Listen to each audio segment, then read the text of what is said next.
우리 다 그 단어 하신 분들은 독서 먼저 풀게요. 독서 먼저 3, 4 풀고 있읍시다. 3, 4 푸세요.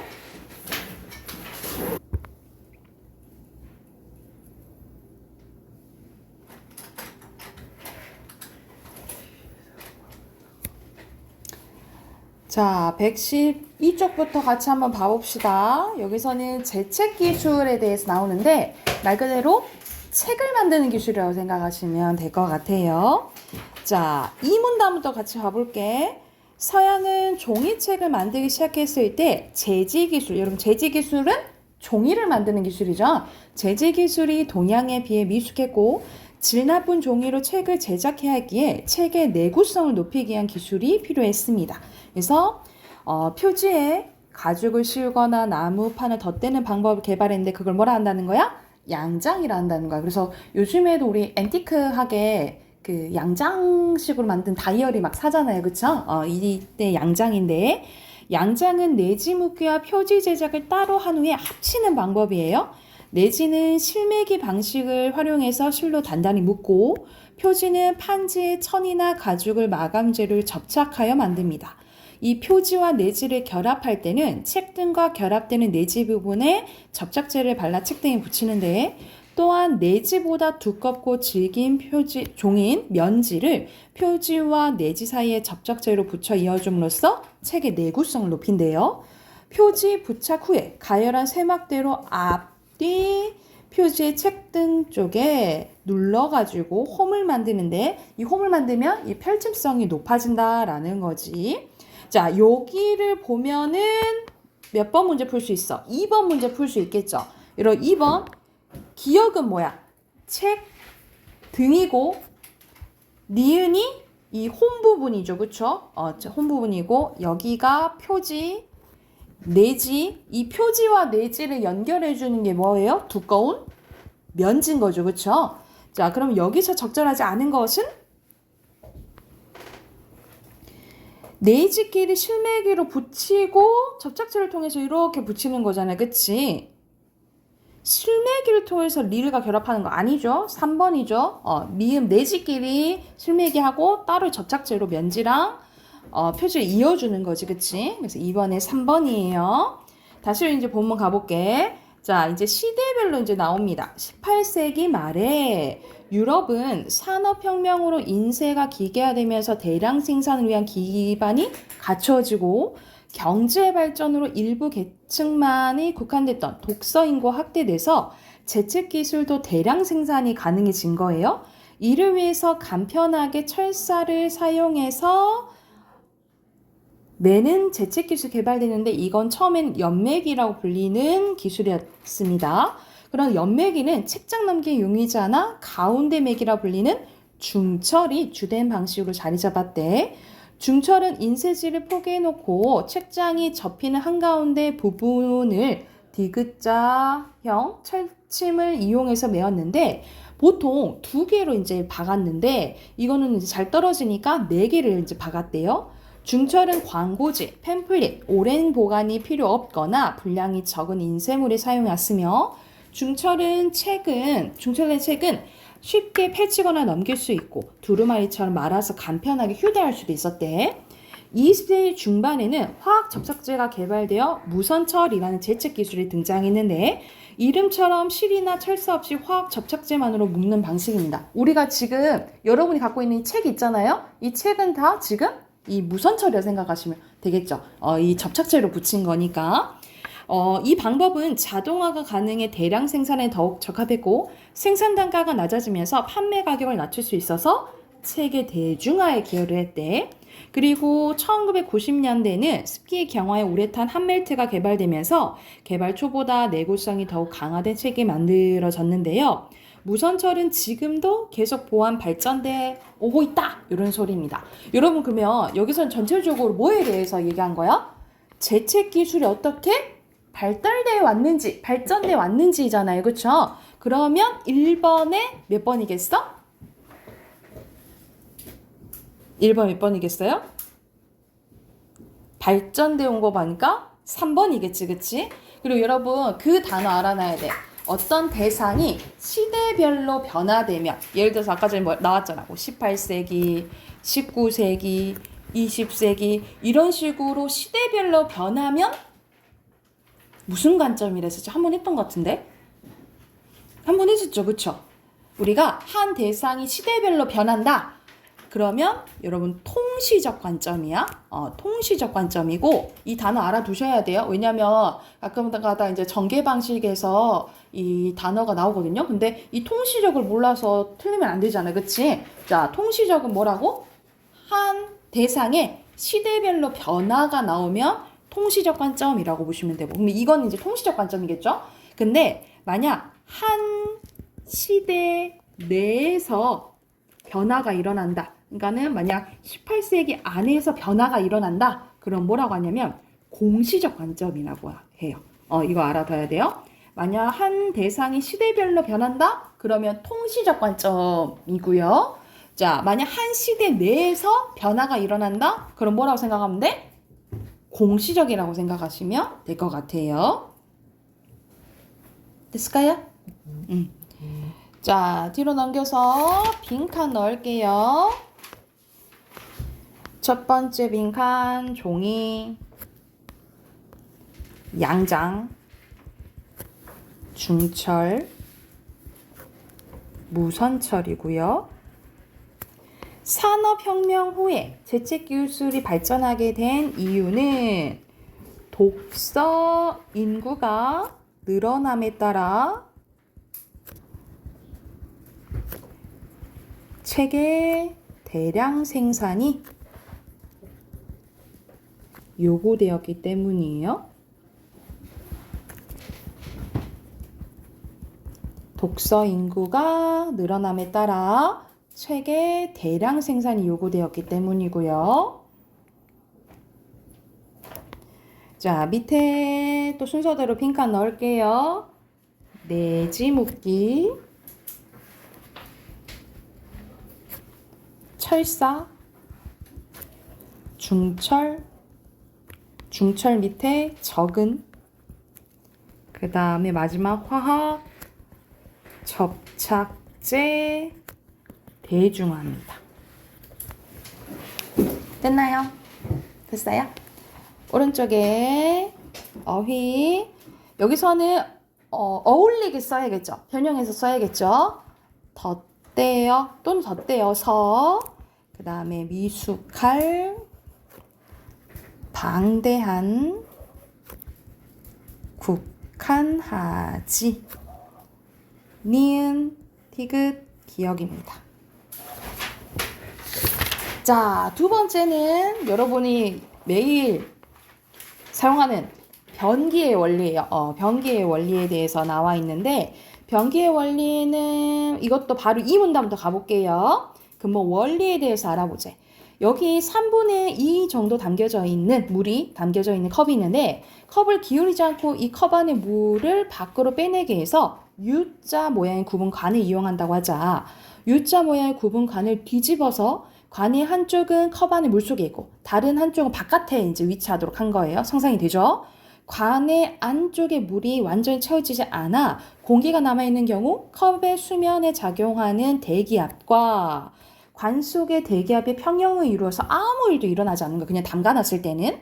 하지만 관 속에 남아있는 공기를 빨아내어 인위적으로 관 속에 물을 채워지게 하면 물은 중력의 법칙을 거스르고 관에 따라 컵을 넘어 바깥으로 흘러나오기 시작하는데, 이는 관 속이 물로 채워지면서 관 속에 작용하는 대기압은 사라지지만 컵의 수면에 작용하는 대기압의 변화가 없기 때문에 압력 차이로 일어난 현상인 거예요. 이와 같은 현상을 뭐라 한다는 거예요? 사이펀의 원리라고 하고, 이 U자 모양의 구분관을 뭐라 한대요? 사이펀이라고 한대요. 그래서 그림처럼 변기 내부에 U자로 뒤집어 놓은 형태의 관이 있는 것도 이 사이펀의 원리를 이용하기 위함인데, 자, 그림처럼 물이 여기 A 있죠? A까지 채워져 있는 경우에는 아무런 이제 일이 일어나지 않아. 하지만 우리가 용변을 보고 레버를 내리면 물탱크의 마개가 열려 변기 안으로 한꺼번에 많은 양의 물이 공급되어서 늘어남에 따라 물의 압력으로 인해서 사이펀은 물로 채워지게 되고 이 사이펀 속에 작용하던 대기압이 사라지게 되면서 한꺼번에 슈룩 빠져나가게 된다라는 거지. 그래서 물탱크에 많은 양의 물이 계속 공급되면 이 변기에 차 있는 물은 기대할 수 없습니다. 그래서 변기의 구조는 물이 사이펀의 원리에 따라 한 번에 다 나가잖아요. 나가버린 후에 사이펀을 넘기지 못할 정도로 다시 물이 이제 고이게 만드는 거지. 물이 모두 나가버린 후에 변기에 물이 서서히 공급되면서 물의 압력이 사이펀을 가득 채울 만큼 충분하지 않기 때문에 변기에는 A까지만 물이 또 차게 된다라는 거지. 그래서 이 적당한 이 잠겨진 물이 냄새를 또 방지해 준다라는 거죠. 이런 원리로 우리가 매일 변기를 사용할 수 있다라는 내용입니다. 1번은 간단하죠? 우리 변기가 어떻게 작동하는지에 대한 원리잖아, 그치? 그러면 들어갈 거 2번이겠죠? 그리고 2번에 알맞지 않은 것은 자, 몇 번이에요? 알맞지 않은 것은? 물을 가득 채워지면 압력 높아져 확 나가게 된다 했잖아, 그치? 그리고 대기압은 그 안쪽의 대기압은 어떻게 된다 했어요? 사라지게 된다 했죠, 그쵸? 그러면 안쪽의 대기압이 높아진 게 아니라 사라지게 되는 거지. 4번이 잘못됐어요. 뒤에는 OX 문제네요. 순서대로 O 여기서는 물로 채워진 거죠. X 많은 양의 물이 아니고 서서히 채워지게 된다 했어요. 그 다음에 O입니다. 자, 악취를 막는 역할을 하는 것은 변기에 일정한 높이로 항상 차 있는 물이 악취를 막는 역할을 하죠. 일정한 높이에 간단하게 일정한 높이에 있는 물 이렇게 써도 돼요. 그리고 대기압, 사이펀, 적은 양의 물이죠.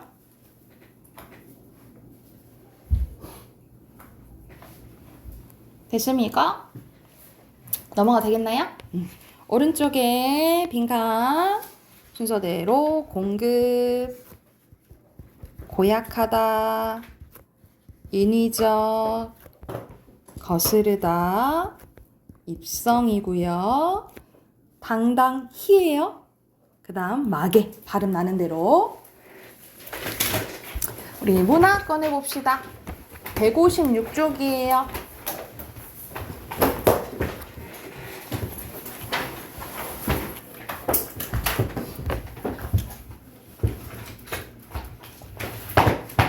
자, 156쪽 우리 세 번째 수필이거든요. 정약용의 수호제기라는 이제 소재기라는 이제 작품인데, 자, 갈래는 한문 수필이에요. 한문으로 이제 쓰여졌는데 이제 번역된 거라고 생각하시면 되고요. 기라는 말 그대로 기록할 때 기라는 이제 수필 중에 한 종류라고 생각하시면 됩니다. 그래서 수호제가 이제 무슨 뜻인지 바로 나와 있거든요. 한번 봐볼게. 짧으니까 바로 봐볼게요.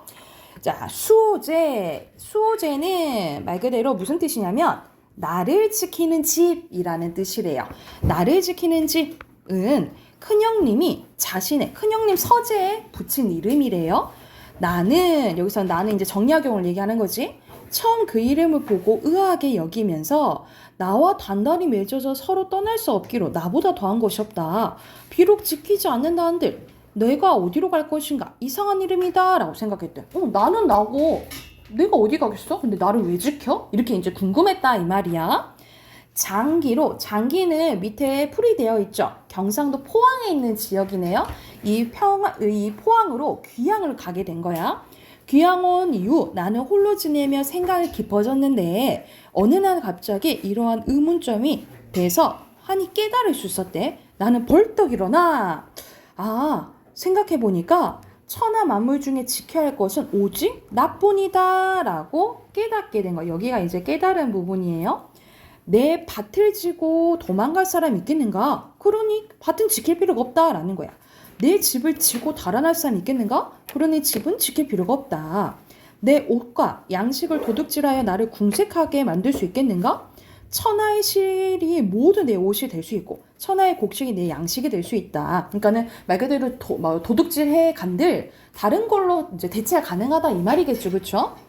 도둑이 비록 훔쳐간다는데 하나둘에 불과할 터 천하의 모든 옷과 곡식을 다 없앨 순 없다. 따라서 천하 만물주 꼭 지켜야 하는 것은 없다라는 거야. 그런데 유독 이 나라는 것은 그 성품이 달아나기를 잘하여 출입이 무상하되 아주 친밀하게 붙어있어 서로 배반하지 못할 것 같지만 잠시라도 살피지 않으면 어느 곳이든 가지 않는 곳이 없다. 예를 들어서 이익으로 유혹하면 떠나가고 위험과 재앙으로 겁을 주면 떠나가고 질탕한 음악 소리만 들어도 떠나가고 미인의 예쁜 얼굴과 유엄마 자태만 보아도 떠나간다. 그런데 한 번 떠나가면 돌아올 줄 몰라 붙잡아 만류할 수 없다. 이건 뭔 말이냐면 여러분도 생각해봐. 여러분도 순간에 유혹에 빠져서 막 정신이 팔릴 때가 있잖아요. 그치? 예를 들어서 나는 안 그러고 싶은데 절대 하고 싶지만 갑자기 예를 들어서 내가 어디 게임에 막 예를 드는 거야. 게임에 빠져가지고 하루에 막 열 몇 시간 막 하고 있는 거지. 그때는 그 절제를 할 수가 없다라는 거죠. 그게 이제 나를 있는 것 중에 하나라고 보는 거예요. 정신이 이제 팔릴 수가 있다라는 거지. 그러므로 천하 만물 중 잃어버리기 쉬운 것으로 나보다 더한 것이 없다. 그러니 꽁꽁 묶어 자물쇠로 잠가 나를 지켜야 되지 않겠느냐라고 이제 생각을 한 거죠. 나는 나를 허투루 간수했다가 나를 잃어버린 사람이래. 어렸을 때는 과거 시험을 좋게 여겨 그 공부에 빠져 있었던 것이 10년이다. 마침 조정의 벼슬아치가 되어 사모간대에 비단 도포를 입고 백주도를 미친 듯이 바쁘게 쏘다리며 12년을 보냈다. 그러니까 12년 동안 이제 벼슬 생활을 했다 이 말이겠죠, 그렇죠? 그러나 갑자기 상황이 바뀌어 친척을 버리고 고향을 떠나 한강을 건너고 문경세전을 넘어 아득히 바닷가 대나무 숲에 있는 곳에 이르러서야 멈추게 되었다. 이때 나도 땀을 흘리고 숨을 몰아쉬며 허둥지둥 내 발꿈치를 쫓아 함께 이곳에 오게 되었다. 나는 나에게 말했대. 너는 무엇 때문에 여기 왔는가? 여우나 도깨비에게 홀려서 왔는가? 바다의 신을 불러서 왔는가? 너의 가족과 이웃은 손에 있는데 어째서 그 본고장을 돌아가지 않는가? 그러나 나는 멍하니 꼼짝도 않고 돌아갈 줄 몰랐다. 그 안색을 보니 마치 얽매인 게 있어 돌아가려고 해도 돌아갈 수 없는 듯했다. 그래서 나는 나를 붙잡아 함께 머물게 되었다. 그러니까 나는 나를 잃어버렸기 때문에 이렇게 귀양 오게 되었고 나는 여기에서 나를 찾으려고 노력했다 이 말이야. 이 무렵 내 둘째 형님 또한 그 나를 이렇게 되어서 남의 섬으로 가셨는데 역시 나를 붙잡아 함께 그곳에 머무르게 됐다. 이 말은 뭐는 거야? 둘째 형님도 나를 잃어서 귀양 가게 됐다 이 말이에요. 유독 내 큰 형님만은 나를 잊지 않고 편안하게 수호지에 단정히 앉아 계신다. 본디부터 지키는 바가 있어 나를 잊지 않으신 때문이 아니겠는가. 이것이야말로 큰형님이 자신의 서재를 수호라고 붙이신 까닭일 거다. 일찍이 큰형님이 말씀하셨대. 아버지께서 나의 자를 태현이라고 하셨다. 태현은 왼쪽에 여러분 어휘풀이 돼 있어요. 심오하고 현무한 이치라는 뜻이래요. 나는 홀로 나의 태연을 지키려고 서재 이름을 수호라고 하였다. 그래서 그 이름을 지으신 이유를 말씀해줬다라는 거죠. 그리고 맹자께서 말씀하시길 맹자의 말을 갖고 왔네요. 인용이네요. 무엇을 지키는 것이 큰일인가? 자신을 지키는 일이 큰일이다 라고 했는데 그 말씀이 맞다라는 거야.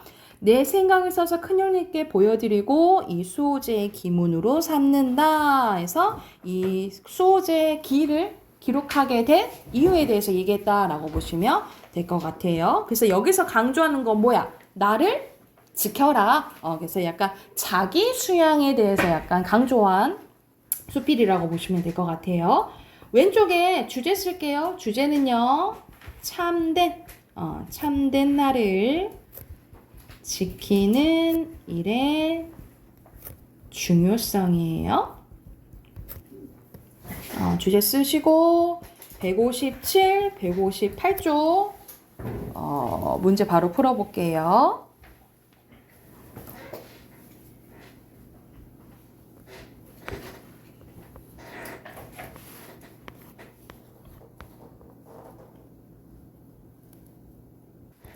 자, 1번은 알맞지 않은 것은 여기서는 보면 다 답 같은데 하고 할 수 있거든요. 헷갈릴 수 있는데 여러분 3번이거든요. 3번 보면 선생님 성현 인용했잖아요 라고 볼 수 있는데 정약용은 성현의 말씀을 인용하는 기의 특성에 맞게 홀로 나의 태연을 지키려 했다는 큰형님의 말을 주장으로 삼고 있군 이라고 했는데 여기서는 주장으로 삼은 부분이 큰형님의 말을 인용한 게 아니라 맹자의 말을 인용했잖아요. 그쵸? 큰형님의 말을 인용한 게 아니라 맹자의 말을 인용했다라고 보시면 돼요. 그리고 2번에 적절한 것은 1번입니다. 자, 뒤에 빈칸 의문 제기한 거고요. 나 반성이에요. 그 다음에 무상 마지막 나 쓰시면 되겠죠. 됐나요? 우리 마지막 문법 합시다. 문법은 138쪽 할 차례예요.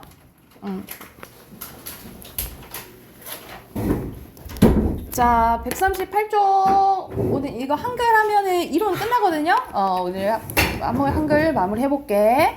자, 우리가 이제 이 부분이 2학년 때 나오는 부분이어서 이거는 이미 거의 이제 시험 범위였죠. 시험 범위인 부분이었었는데 이게 거의 우리 이제 고등학교 가게 되면 중세국어를 배워요. 이제 중세국어는 이 한글이 만들어질 당시에 문법이 어땠는지에 대해서 나오거든요. 그래서 요게 이제 기반이 돼 있어야 돼요. 자, 먼저 우리가 지금은 한글이라 하지만 창제 당시에는 뭐라 불렀죠?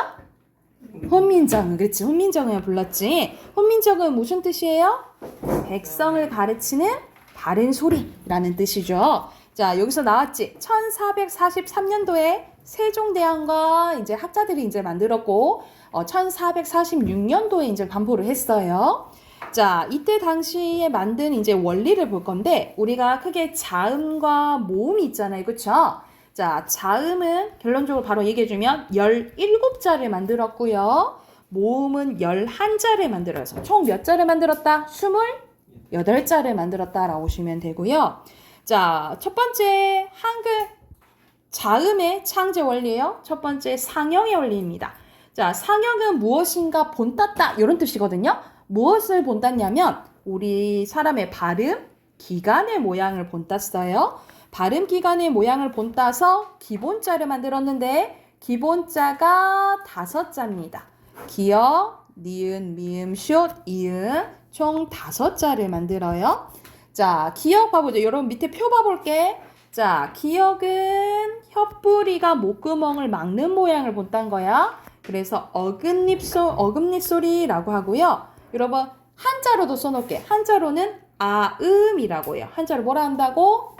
아음이라고 하고요.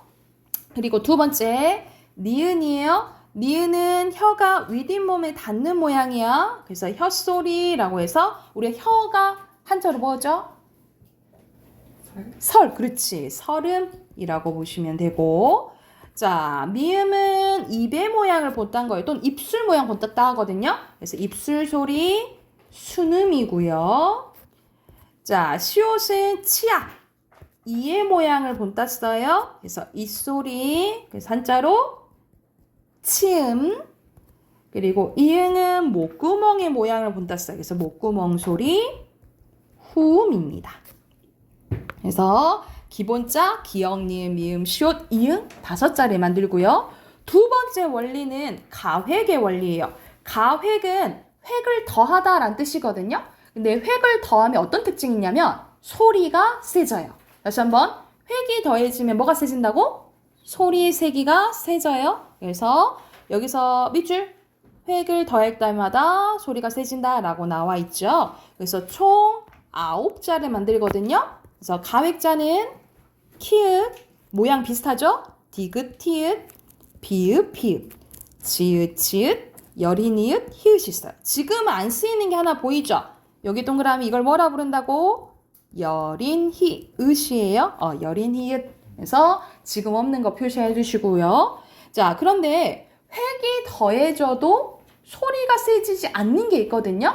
그럼 달리 만들어졌다 해서 이체자라고 해요. 그래서 여러분 세 번째 원리예요. 이체 원리예요. 이체자에는 세자가 있어요. 그 세자가 여기 써져 있죠? 예디은, 리을, 반침입니다. 그래서 지금도 안 쓰이는 게 있죠? 예디은과 반침은 지금은 없어졌다라고 보시면 됩니다. 그래서 자, 상형의 원리로 5자, 가획의 원리로 9자, 이체 원리로 몇 자? 세자로 총 몇 자 만들었어요? 17자 만들었다라고 보시면 되고요.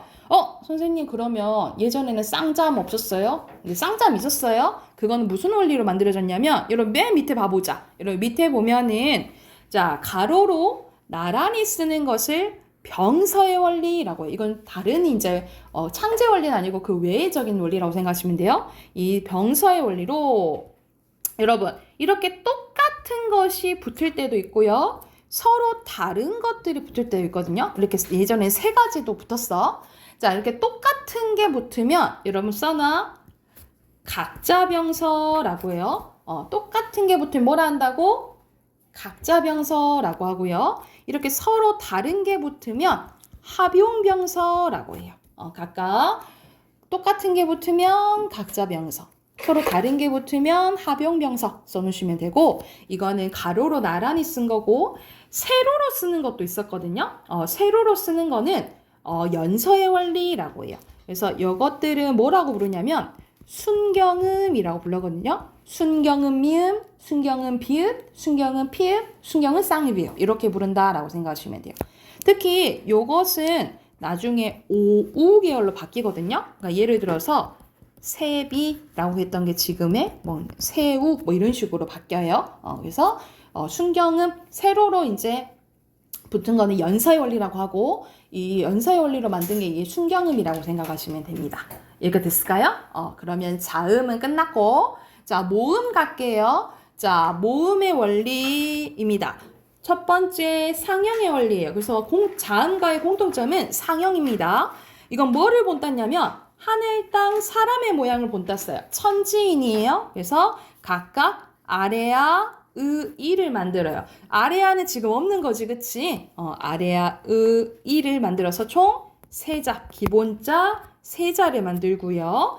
자, 이것들을 합쳐요. 그게 합성의 원리예요. 합성의 원리로 오를 만드는데 이걸 초출자라고 부르고 이 초출자에다가 아래아를 한 번 더 합치면 야여요유가 되는데 이게 뭐야? 제출자입니다. 다시 한번 오를 뭐라고 부른다고?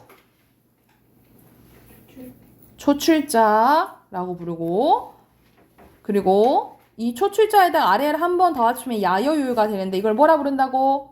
제출자라고 부른다고요. 그래서 이걸로 총 8자를 만들어요. 그럼 11자? 맞지, 그치?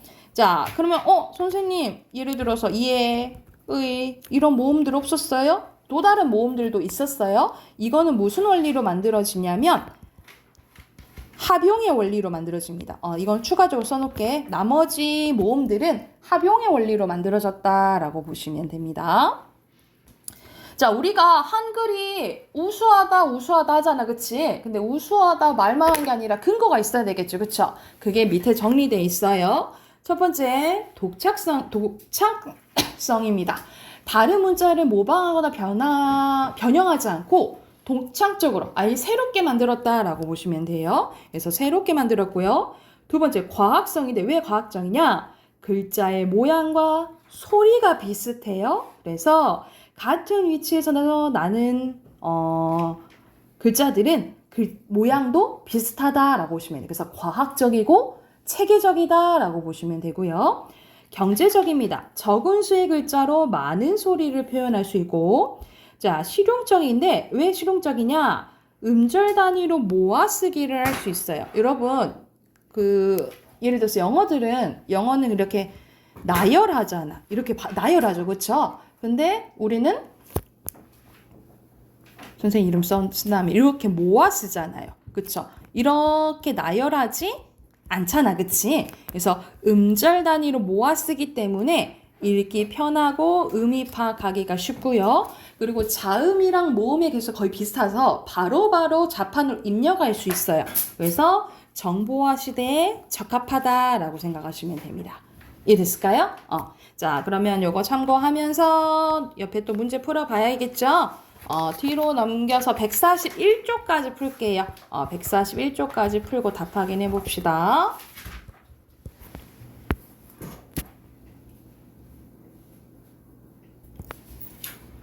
자, 답 확인해 봅시다. 139쪽부터 답 확인해 볼게요.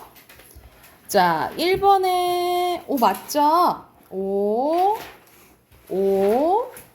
그리고 모음은 상형이랑 합성이죠. X, 제출자 야여요이고요. X입니다. 혀뿌리, 혀, 입, 치아, 목구멍이죠.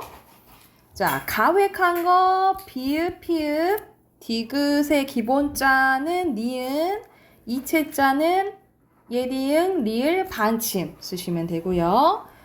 A의 아래야, 이 순서대로 쓰시면 되겠죠? 그리고 혼민, 정음, 하늘, 땅, 사람 쓰시면 되고 독창적 그 다음에 모아쓰기입니다. 자, 1번에 여기서는 우리나라랑 중국이랑 다르다라는 거 인식한 거거든요. 이거는 스스로 주인의식 이제 깨닫게 된 거. 자주 정신이에요. 그리고 가엾게 여겨. 누굴 가엾게 여겨? 백성이죠? 애민정신 2번이고요.